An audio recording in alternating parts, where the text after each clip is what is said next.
house. He said, wait a minute, before you go in the house, read. And bring me a piece of bread. He said, now bring me a piece of bread along with a cup of water.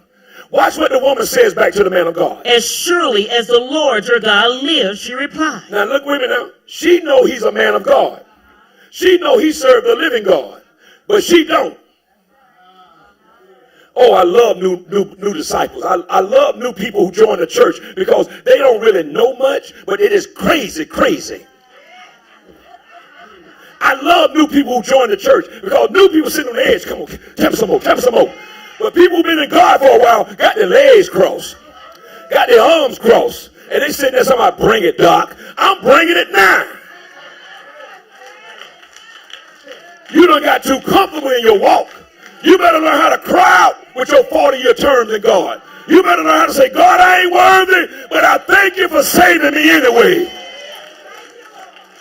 That's why he wants us to witness, because he knows old school going to get flunked out. That's why we got to go witness, because some people going to get too lazy in the church, and they title going to supersede them. And if you say, not I, you the one. Because all of them asked the question when Jesus said, one of you going to betray me. Jesus asked the question to all 12 of his disciples. He said, now, I ain't saying all 12 of y'all going to do it, but one of y'all going to do it. One of y'all going to betray me. One of y'all going to lie on me. One of you going to steal from me. One of you going to stab me in the back. One of you going to split the church. One of you going to hurt somebody.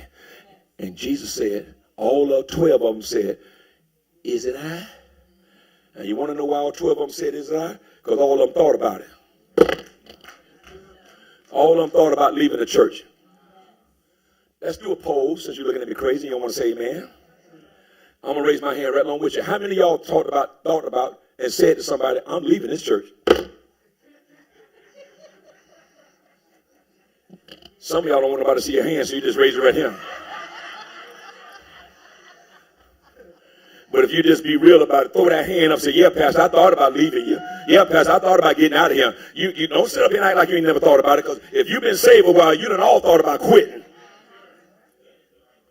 Some of y'all ain't going to raise your hand because you're holy. 12 of them said, Lord, is it I? The Lord say, the one that dipped their finger in this here, that's the one. So evidently, everybody thought about leaving Jesus. Everybody thought about betraying him. You are made out of flesh, and you still have a brain, and your brain is not totally mature yet, and you're not going to get totally mature until you get transformed. And so your brain still thinks and brings all kinds of negativity to it. You can't tell me the devil ain't never hit your brain. Watch what it says next, reader. As surely as the Lord your God lives, she replied, I don't have any bread. Now look what she says to the man of God. She says the first thing out of her mouth, and that's why you come to a spiritual church. The first thing out of her mouth is, I don't. The man of God says to her, bring me some water and bring me a little piece of bread. And she turns around before she gets in the house and says, I don't. That's why you come to church. Because your spiritual father going to teach you with your broke self, with your sick self, with your lonely self, that you still got it.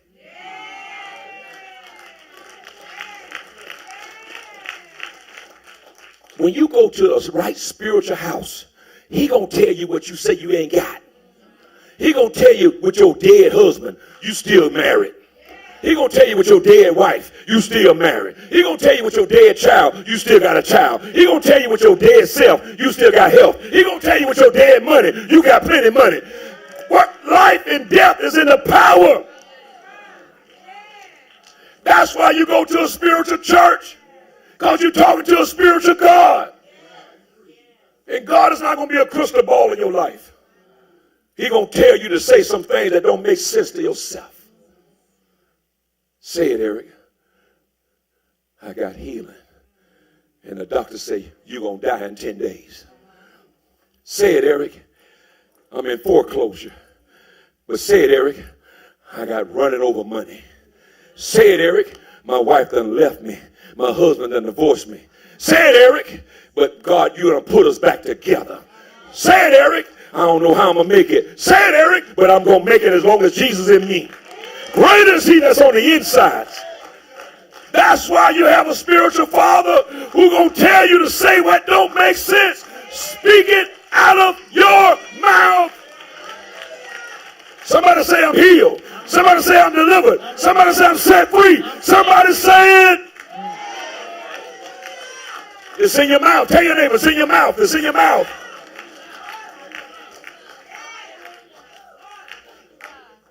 Christians don't make sense to the world. Christians don't make sense to the world.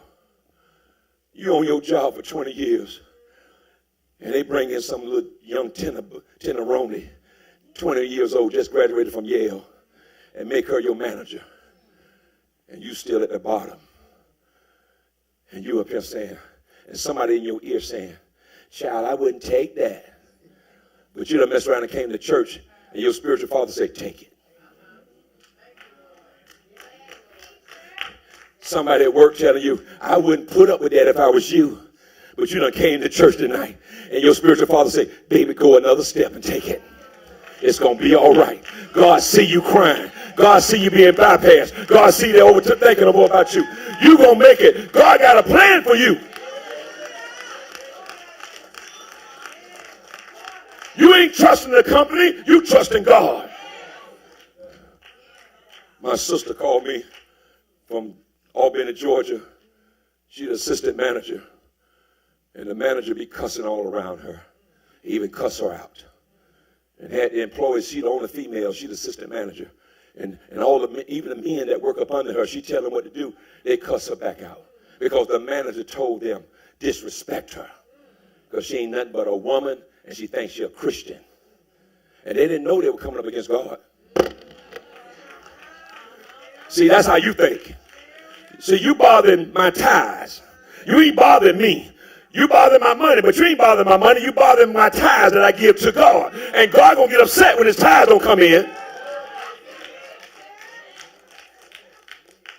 She called me. She said, big brother, I don't know what to do. She said, I went to my husband, and he a preacher, and he gave me a hard time. And he told me something totally different, like he in agreement with them. And big brother, I feel like I'm out here by myself. And I was studying Deborah while she was talking when she called me. I was studying Deborah. I said, oh, sis, I got a word. I said, God will be dead. Should be something.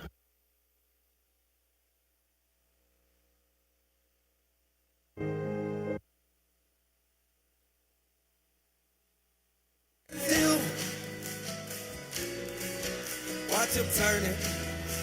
One time. The devil comes to steal, kill, and destroy. Say that again. The devil comes to steal, kill, and destroy. Hey, Tony. He got no power. No, he got no power. Steal, kill, and destroy. But we serve a God who does much more. Oh, we serve.